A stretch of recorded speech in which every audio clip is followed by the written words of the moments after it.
Este es un mensaje predicado en Living Word en español, donde Cristo es el centro. Para más información, visítanos en livingwordefc.org.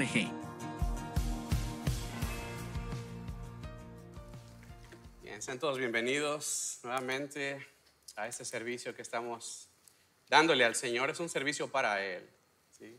Todo lo que hacemos acá es precisamente para su gloria. Y estamos estudiando esta carta a los Efesios, que la verdad ha sido de mucho ánimo, de mucho cambio en nuestra vida, como la hemos estado llevando, y no nada más viendo, sino viviendo, ¿verdad? Es algo importante que necesitamos considerar al momento de estudiar esta carta. Y si tú te acuerdas, hemos estado mencionando en las sesiones pasadas que la unidad con Cristo, lo que estamos hablando de la unidad con Cristo, sin lugar a dudas, nos tiene que llevar a la unidad los unos con los otros.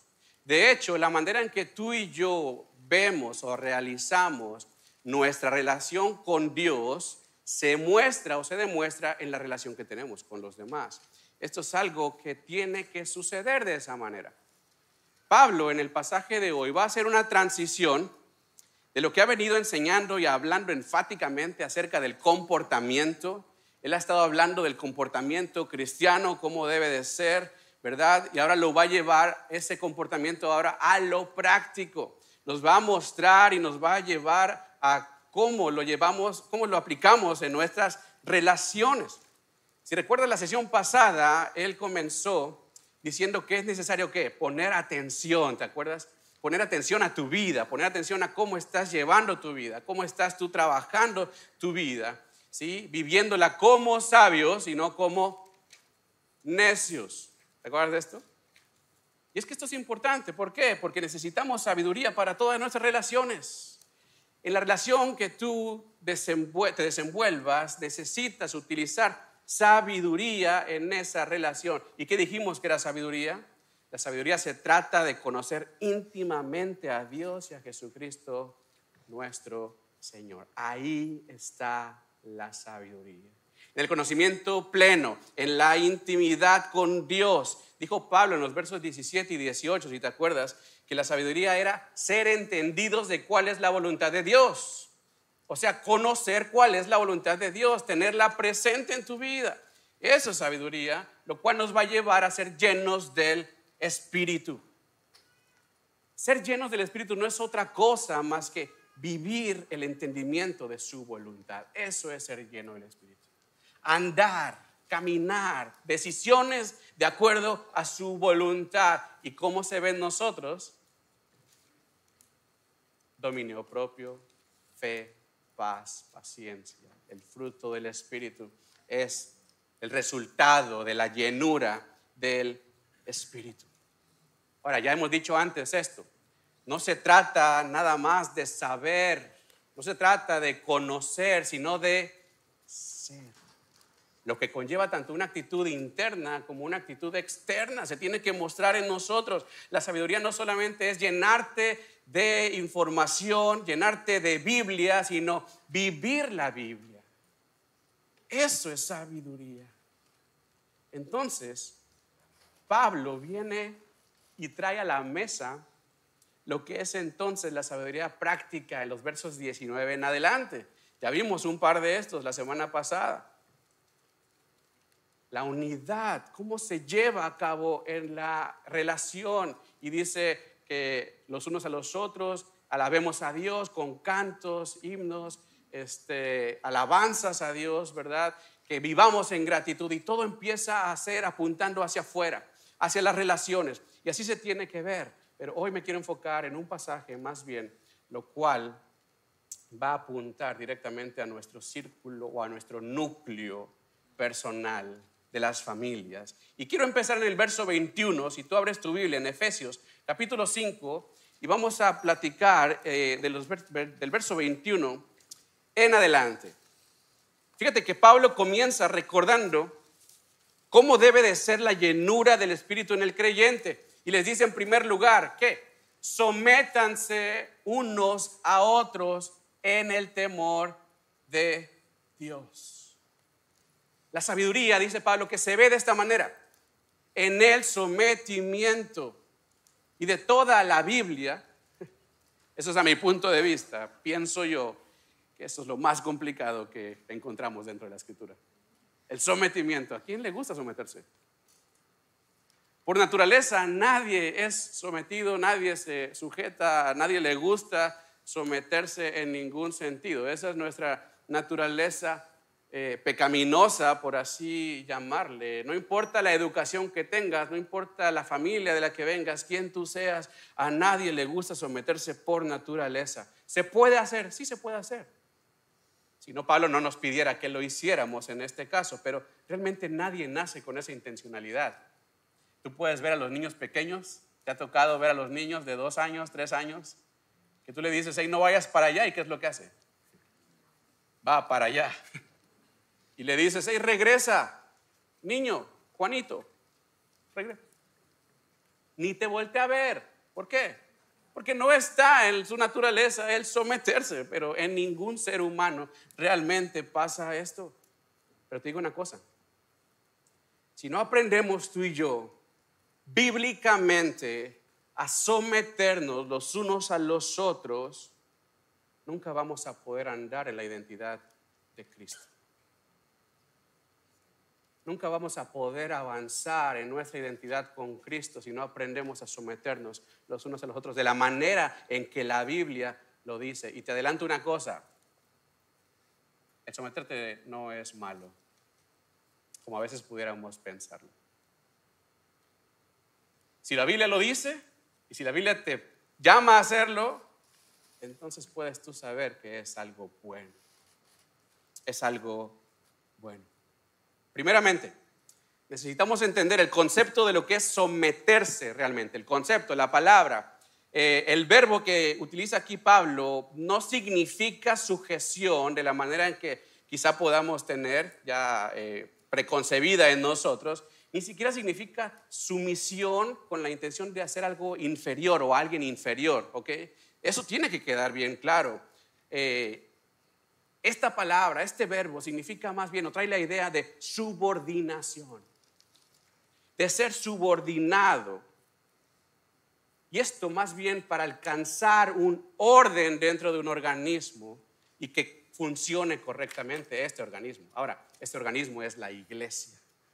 Y tú y yo somos llamados a subordinarnos, a someternos unos a otros para que el organismo funcione. Cuando Pablo dice sométanse, no le está dando señorío a alguien o liderazgo, autoridad a alguien para hacer inferior a uno o a otro. No está hablando de esto, sino más bien la intención de Pablo, ¿cuál es? Que haya orden en la iglesia, tiene que haberlo. Y es que entendamos, si se levanta un espíritu autoritario, lo que sucede es de que la comunión se rompe. Y la iglesia se basa en la comunión con Cristo y los unos a los otros. Entonces no pudiera funcionar de esta manera. ¿Te das cuenta? Si tú recuerdas, ¿qué es lo que hacía Jesús constantemente en sus enseñanzas? La enseñanza de Cristo era, ¿cuál? Sean humildes. La enseñanza de Cristo es, discípulos, no ganen grandeza a expensas de otros, sino más bien, ¿qué les dijo? El que quiera ser primero tiene que hacerse último. El que quiera ser más grande tiene que hacerse más pequeño. Tristemente los discípulos no entendieron nada de lo que Jesús les dijo. Llegamos a la escena de la última cena. ¿Y qué estaba pasando ahí? Los discípulos, hey, ¿y quién va a ser el mayor? ¿Y quién va a quedarse a cargo? Y empezaron ellos Señor Jesucristo no te enseñó eso. ¿Qué hizo el Señor? Se quitó la túnica, se amarró una toalla y comenzó a lavarle los pies a cada uno. Y les dijo, nadie es más grande que su Señor. Y si yo hago esto, ustedes humíllense. Porque necesita funcionar correctamente el organismo. Necesita funcionar correctamente la iglesia.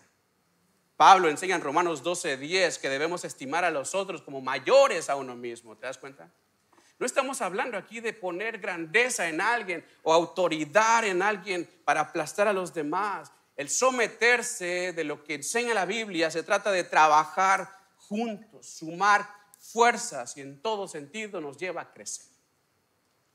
En todo sentido nos lleva a crecer. El someterse no es para que crezca uno y sobresalga. El someterse es para que crezca Cristo. Y con eso en mente tienes tú que avanzar y vivir tu vida diaria, tu vida cristiana. Se trata de Cristo. Por eso dice Pablo, sométanse los unos a los otros en el temor de Dios. ¿Te das cuenta? Para que Él crezca. Si hacemos o si somos llamados a esto, te digo una cosa, es para Él. No es para que el pastor brille o sobresalga, no es para que un hermano sobresalga y todos los demás queden aplastados, es para que Cristo sea visto en nosotros. En el temor de Dios hacerlo. Ahora, ¿qué significa el temor de Dios? ¿Acaso tengo que tenerle miedo a Dios para que se agrade de mí? Proverbios 1:7, ¿qué dice? El principio de la sabiduría es el temor de Jehová.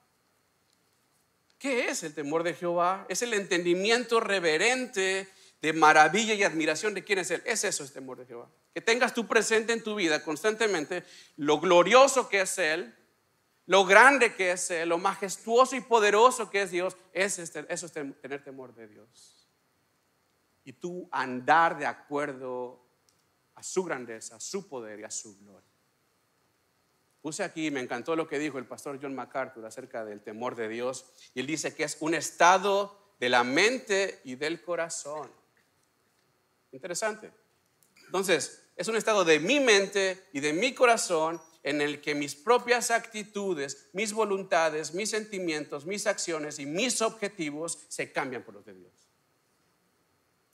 Eso es vivir en el temor de Dios. Entonces, si tú y yo pretendemos andar en sabiduría, obedeciendo a Dios, se debe de comenzar por el temor reverente a Dios. En cada una de tus actitudes, tus voluntades, tus sentimientos, tus objetivos, ponerlo a Dios, ponerlo a Él delante de ti. ¿Sí me explico? Ahora, aquí nos podemos hacer esta pregunta: ¿qué tanto involucramos a Dios en nuestra vida? ¿Qué tanto involucro a Dios en mis decisiones, en mis voluntades, en mis sentimientos, en mi andar cristiano? ¿Se puede ver a Dios en mi forma de responder, de hablar, de vivir? ¿Se puede ver a Dios en el sometimiento los unos a los otros aquí, en el cómo yo respondo a los demás cuando necesita que yo desarrolle mis dones y mis habilidades? ¿Soy parte de? ¿Lo hago para que Él crezca o para que yo crezca? Porque la base de mi sumisión debe ser Dios. Y si no hay sumisión, te digo una cosa, es porque no hemos entendido quién es Dios. Si aún estamos en esa lucha de no obediencia, de no someterme y de no me interesa lo que dice y lo que hace la iglesia, muy probablemente es porque no hemos entendido quién es Dios. Se trata de ponerlo a Él y quitarme yo.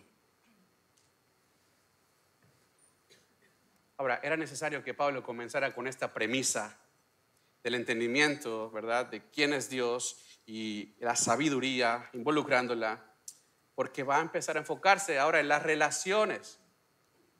Los siguientes versículos va a hablar de las esposas, sométanse a los esposos amen a sus esposas, los padres no desanimen a sus hijos y los hijos honren a sus padres. Te pregunto una cosa, ¿tú crees que esto se pueda llevar a cabo apartados de Dios? Sin el entendimiento de quién es Dios, sin la sabiduría de Dios. Necesitamos tener en cuenta en cada decisión el temor reverente de Dios. Ahora, con esto en tu mente y en tu corazón, fíjate lo que dice el versículo 22. Casadas, estén sujetas a sus propios maridos como al Señor. Esta palabra en el griego, sujetas, es la misma que utiliza en el verso 21. Es exactamente la misma, donde dice sométanse, ¿verdad? Por lo tanto, el mismo sentido que ya explicamos para el sometimiento aplica para las casadas. el hecho de que Pablo pide a las casadas que se sujeten es con la intención de que el organismo del matrimonio funcione de manera correcta. Es con esa intención, es con ese enfoque, ponerse en el lugar que le corresponde para que el matrimonio funcione de manera correcta. Pero ¿qué pasa hoy día? Esa palabra la hemos desvirtuado tanto. Y hemos desvirtuado tanto, por lo tanto, mejor dicho, la relación entre el hombre y su mujer. ¿Estás de acuerdo? ¿Por qué? Porque llegamos a considerar el sometimiento como algo humillante. Y decimos, ¿cómo me voy a someter a este? No, yo sé más, yo puedo más, soy más fuerte, soy mejor, entonces no lo voy a hacer. ¿Por qué lo voy a hacer? Y ahora muchas mujeres se han levantado incluso por encima de su marido, ¿sí? Y hasta ya le han llamado empoderamiento. Es que yo soy empoderada, yo no necesito estar en ese nivel de humillación. Te digo una cosa, no hay nada de poder en ese empoderamiento. Al contrario, no puede estar más débil el matrimonio que cuando los dos están separados. No puede estar más débil el matrimonio que cuando uno solo está cargando con todo. ¿Qué hay de poder ahí? El llamado de Pablo más bien es a la unión de las fuerzas. Es lo que está intentando Pablo. Es la intención de él, a unirse las fuerzas, a que demuestren que son una sola carne y en esa carne, en esa unidad trabajen y muestren a Cristo entre los dos. Esa es la intención plena. Ahora pregunta, si los dos son pecadores y cada uno busca lo suyo, ¿cómo puede funcionar una sola carne?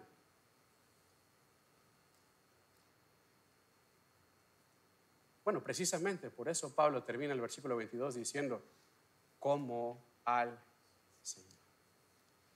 No pierdas el objeto de la unidad. No pierdas el objeto de la sujeción. Esto se hace como al Señor. Y te digo una cosa, llegar a entender esta frase solamente, que lo que haces y lo que somos, lo hacemos como para el Señor y en el Señor, te va a ayudar muchísimo. En tus relaciones, en tu vida diaria, y esposa y esposo los dos, que se trata de Él.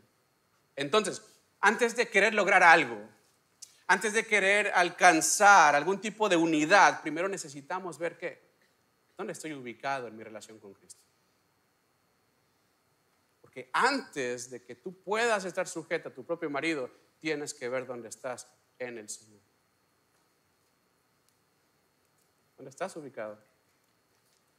¿Dónde está tu relación con Él? Antes de que quieras mejorar tu matrimonio, mejorar tus relaciones, primero tienes que ver dónde estás tú en relación con el Señor, porque de eso va a depender tu relación con tu cónyuge, con tu pareja. De ahí va a depender. Piénsalo. Te digo una cosa, la mayoría de los conflictos, y no es que todos los conflictos que hay en el matrimonio, es por el fracaso que hemos llegado el esposo y la esposa a no someternos primeramente a Dios. Y por eso llegamos a un fracaso en nuestra relación matrimonial. Que no he aprendido lo primero, lo primordial. Cuando no le damos la importancia que merece, no puede haber unidad. Cuando no involucramos a Cristo en nuestra vida, en nuestro matrimonio, no puede haber unidad. Es aquí la importancia de que un creyente tiene que casarse con otro creyente. Es lo ideal. ¿Por qué? Porque su base va a ser Cristo. Y ante cualquier conflicto va a ser Cristo quien les ayude. Pero si tú piensas, no, pero es muy buena persona, es bien buena onda y me acompaña a la iglesia todos los domingos, aunque no es creyente, se va a convertir. Está bien. Solamente que va a ser más problemático. Porque su fundamento es el mismo. Y cada conflicto él va a decir, yo estoy bien. Tan importante es involucrar a Cristo en la relación entonces. Por eso en este caso Pablo comienza con la mujer y su relación con su propio marido y le llama que a través de su unidad con Cristo, a través de esa relación vertical que tiene ella con el Señor, aprenda a sujetarse a su esposo. Primeramente al Señor para poder hacerlo de manera correcta con su esposo. No poniéndose por debajo, sino cada uno ocupando su lugar para el buen funcionamiento del organismo, de la iglesia, del cuerpo de Cristo. Cada uno en el matrimonio, hermanos, tiene su rol. Cada uno tiene su responsabilidad. Fíjate la razón por la cual Pablo invita a las mujeres a hacer esto. Verso 23. Porque el marido, dice, es cabeza de la mujer, así como Cristo es cabeza de la iglesia, la cual es su cuerpo y Él es su Salvador. Maridos, si tú te crees mejor porque la Biblia te puso por cabeza de la mujer, piénsalo 2 veces. Piénsalo nuevamente. El hecho de que el hombre sea cabeza de la mujer no es con ninguna intención de poner más al hombre y hacer menos a la mujer. De hecho, lo que Pablo está insinuando aquí o intentando que entendamos es poner al hombre en relación con su esposa al nivel de Cristo en relación con su iglesia. Eso es lo que está haciendo. Cuando dice que es la cabeza de la mujer, no es para sobajarla, someterla, aplastarla de este modo, sino está dando la intención, el entendimiento de que, hey, marido, tú tienes el nivel, la responsabilidad con tu esposa igual a el nivel de responsabilidad de Cristo con su iglesia. ¿Te das cuenta?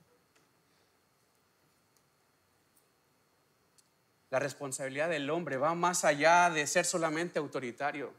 De, hey, tráeme, hey, hazme, tenme listo la comida, tenme planchado. Va más allá. Soy el hombre y soy tu cabeza, dice la Biblia. Haz lo que te digo. Va más allá. Es una relación de rescate hacia su esposa. De rescate hacia su esposa. Pablo hace la comparación con Cristo diciendo, Él es el Salvador de la iglesia, el hombre salvador de su mujer, de su esposa. La palabra salvador en griego es soter, que significa rescate, que significa redención. Entonces fíjate bien, el hombre lejos de posicionarse sobre la mujer se encuentra más bien en una posición de cuidado y rescate constante de su mujer. ¿Te das cuenta?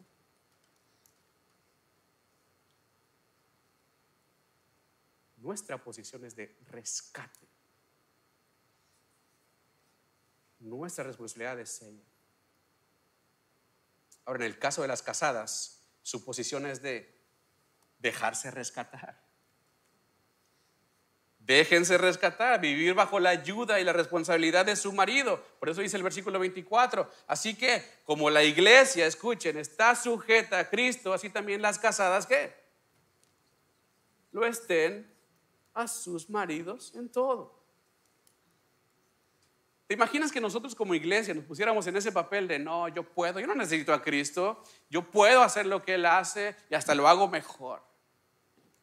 Yo me empodero espiritualmente, no necesito estar ahí en ¿Dónde estaríamos? ¿Te das cuenta? No habría orden ahí, pero para nada.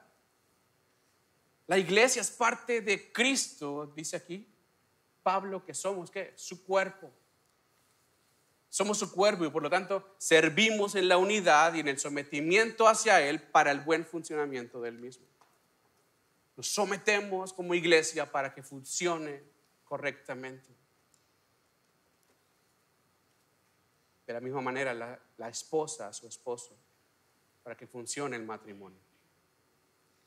Ahora la pregunta quizás sea, ¿hasta dónde debe estar sujeta la mujer a su marido?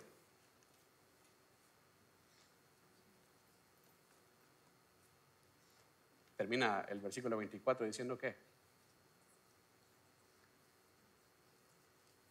Nadie dice nada. En todo.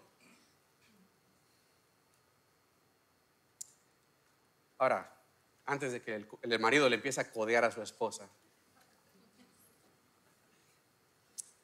claramente encontramos una consideración acá para el marido también. La mujer está sujeta en todo a su marido cuando este lleva a cabo lo que dicen los siguientes versículos 25 en adelante. Maridos, amen a sus mujeres, así como Cristo amó a la iglesia y se entregó a sí mismo por ella, para santificarla, habiéndola purificado en el lavamiento del agua por la palabra, a fin de presentársela a sí mismo una iglesia gloriosa que no tuviese mancha ni arruga ni cosa semejante, sino que fuese santa y sin mancha. Hace un momento hablamos de los roles, de las responsabilidades de cada uno. Y así como la mujer se somete para contribuir al buen funcionamiento del matrimonio, el marido tiene la responsabilidad de amar a su mujer como Cristo amó a la iglesia. Ahora te pregunto, ¿cómo amó Cristo a la iglesia? Nos sordeamos los hombres, ¿verdad? No queremos saber eso. ¿Cómo amó Cristo a la iglesia? Ahí mismo dice, entregándose a sí mismo por ella. Así como la mujer se sujeta en todo, el esposo también se tiene que entregar en todo.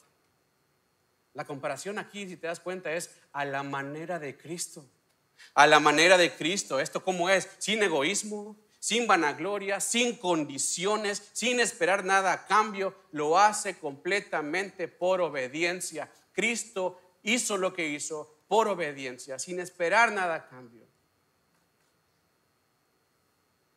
Y a ti y a mí nos llama a que seamos a la manera de Cristo. Cuando decimos entrega, nos referimos a sacrificio. ¿Y sacrificio qué es? Morir a uno mismo con la intención de ¿qué? De beneficiar al otro. Morimos para beneficio de alguien más. Es lo que hizo Jesús. Dice el versículo 26 que su propósito fue santificarla y purificarla. No hay otra manera de santificar al otro si no es a través de la muerte de uno. Y el Señor nos dejó ese ejemplo. El Señor demostró su amor en que siendo aún pecadores, Él murió por nosotros. Dice Romanos 5:8. Ese es el ejemplo de amor. Ese es el ejemplo, a la manera de Cristo. La responsabilidad del hombre, ¿cuál es? Vivir el estándar de Cristo. Ahora, ya había varios cabizbajos y tristes por esto. Pero te digo una cosa, lejos de sentirte desafortunado por lo que nos corresponde y nuestra responsabilidad, tenemos que verlo, ¿sabes cómo? Más bien como un privilegio. No sé si puedes notarlo. No sé si puedes darte cuenta que para ti y para mí, el poder amar a la manera de Cristo es un privilegio. Es una oportunidad de que imites a Cristo, que imites al Señor. ¿Lo habías pensado? Si Dios dice que puedes hacerlo, hazlo. Hazlo. Cuando tú te niegas a amar a tu esposa, es un rechazo directo al ofrecimiento de Dios que nos ha dado a través de Cristo Jesús. Cuando nos negamos a entregarnos por nuestra esposa, es decirle al Señor, no me interesa lo que dices, no quiero hacerlo, me importo más yo. Realmente eso es lo que está pasando. Él te está diciendo, te doy la oportunidad de que imites a Jesús de esta manera y tienes carta abierta para que la ames sin límites. ¿Te das cuenta? Seríamos tan egoístas como para negarnos a ese privilegio. Es un privilegio que imites al Señor, que tomes lo que Él hizo y lo puedas tú llevar a cabo con la mujer que Dios te ha dado. Ahora, aquí hay un ánimo para hacerlo, hombres. Recuerda que los dos son uno en el Señor. Dios unió al hombre y a la mujer en el matrimonio y los hizo una sola carne. Génesis 2:24 lo leímos hace un momento. Por lo tanto, dejará el hombre a su padre y a su madre y se unirá a su mujer y serán ellos una sola carne. Por lo tanto, se trata de que entendamos que el que ama a su mujer realmente, ¿qué está haciendo? Amándose a sí mismo, por cuanto es su propia carne. Y es lo que dicen los siguientes versículos. Así también los maridos deben amar a sus mujeres como a sus propios cuerpos, su propia carne. El que ama a su mujer a sí mismo se ama, porque nadie aborreció jamás su propia carne, sino que la sustenta y la cuida, como también Cristo a la iglesia. Porque somos miembros de su cuerpo.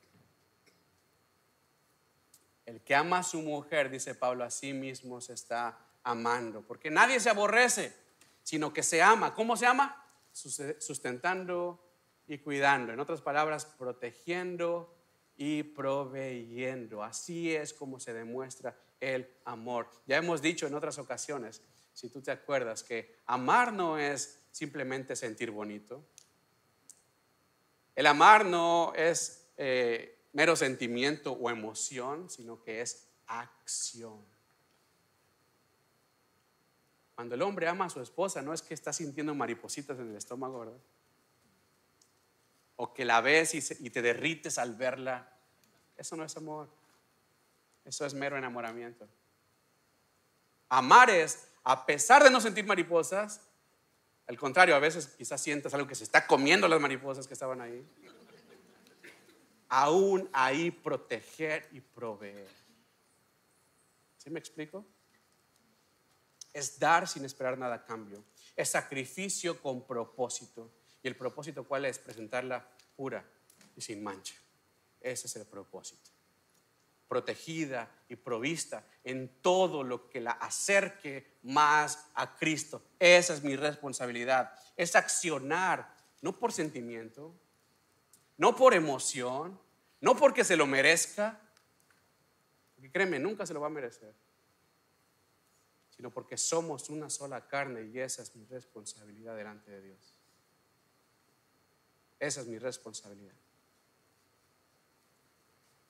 Ahora, yo los veo con mucho ánimo de querer proteger y proveer a partir de ese momento. ¿Cómo lo hacemos? Bueno, a la manera de Cristo. Piensa, ¿qué te dio Cristo a ti? ¿De qué manera te protege a ti, te provee a ti? ¿De qué manera te sustenta a ti y te cuida a ti? Bueno, de esa manera hazlo con tu esposa. Es un sustento y cuidado integral.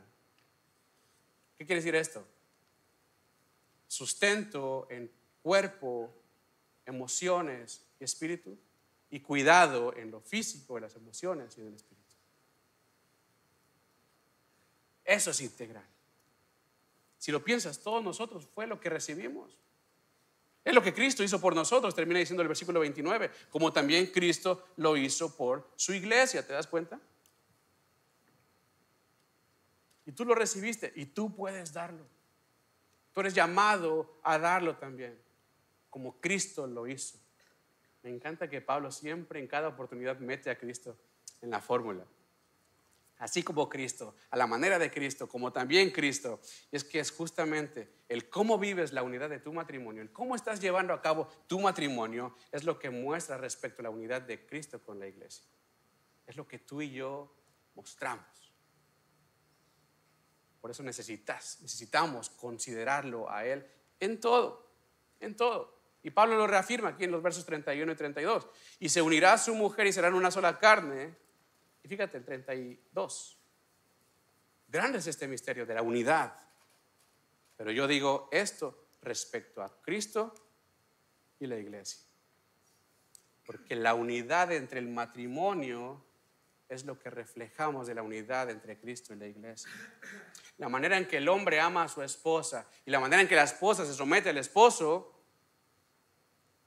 es el reflejo que demuestra el amor de Cristo por su iglesia y el sometimiento de la iglesia a Cristo. ¿Te das cuenta?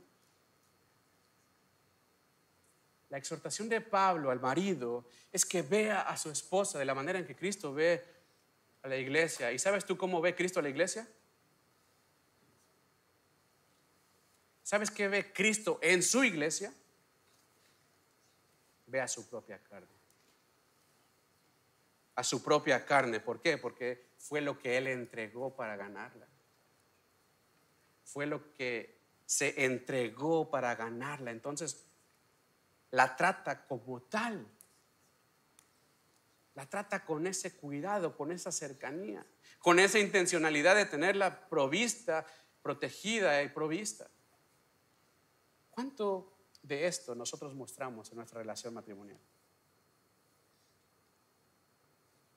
¿De qué manera tú y yo mostramos en el trato a nuestra esposa, o la esposa en el trato a su esposo, la relación respecto de Cristo y la iglesia?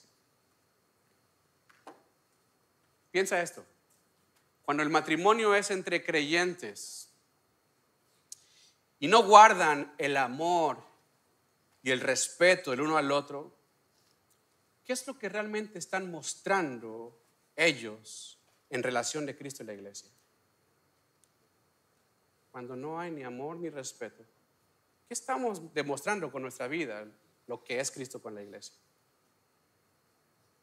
Si el matrimonio es entre creyentes y pasa por alguno de los dos, o en los dos, el pensamiento, la idea o la intención de divorcio, ¿qué es lo que están mostrando realmente en cuanto a la relación entre Cristo y la iglesia? ¿Sabes qué? Están diciendo que también Cristo puede fallar, que esa relación no es perfecta, que esa relación no es duradera, que esa relación es condicional. Y muchas veces tú y yo, con nuestra vida y nuestras actitudes en nuestro matrimonio, es lo que estamos reflejando, es lo que estamos mostrando. Necesitamos entender esto, lo que dijo Pablo acá: grande es este misterio, mas yo digo esto respecto de Cristo y la iglesia. Cada uno de nosotros que conocemos al Señor tenemos responsabilidad, pero no con tu cónyuge, no con tu pareja. Tu responsabilidad primeramente es con Dios mismo, porque Él estableció la unidad de tu matrimonio. Y esa unidad se sostiene en amor y respeto según Dios, en sometimiento según Dios y en amor de entrega total según Dios. Por eso termina el versículo 33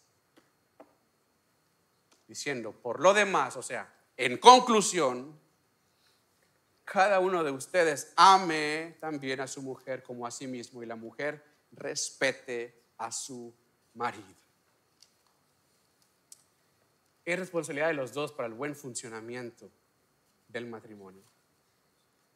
Los dos tienen su lugar para que funcione correctamente lo que Cristo quiere de ti.